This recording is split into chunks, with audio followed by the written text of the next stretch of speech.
আসসালামু আলাইকুম বন্ধুরা আমার। কাজের প্রতি যত্নশীল হন, সেই সাথে নিজের প্রতিও যত্নশীল হন। কারণ আপনি যদি নিজে ফিট না থাকেন, নিজে যদি সুন্দর না থাকেন, ভালো না থাকেন, আপনার কাজের স্পিড কমে যাবে। নিজেকে নিয়ে কিছু করতে পারবেন না। যা করবেন গুছায় করেন, সাকসেস তো ভাই হবেই, তবে এত দ্রুত হবেন তা তো না। দ্রুত যাহা কিছুই পাওয়া যায় সেটা খুব দ্রুত হারিয়ে যায়। তবে জীবনকে ভালোবাসেন। ডিপ্রেশন নট, এটা তো মানি না, অসম্ভব। আপনি আল্লাহর কাছে চান, আল্লাহ আপনাকে সব দিয়ে দেবে, কিন্তু কাজ করতে হবে ভাই।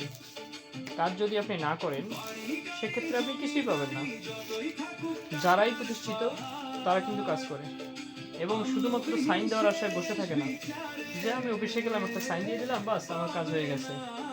ওরে ভাই, আপনি শিক্ষিত ঠিক আছে, তার মানে যে আপনার কাজ করা যাবে না, কাজ করলে আপনি লজ্জা পাবেন, তাহলে তো হলো না। তাহলে তো আপনার স্বপ্ন ওখানেই থেমে যাবে। আপনি আপনার স্বপ্নটাকে যদি আকাশে নিয়ে যেতে চান, নিয়ে যেতে পারবেন যদি আপনি চান।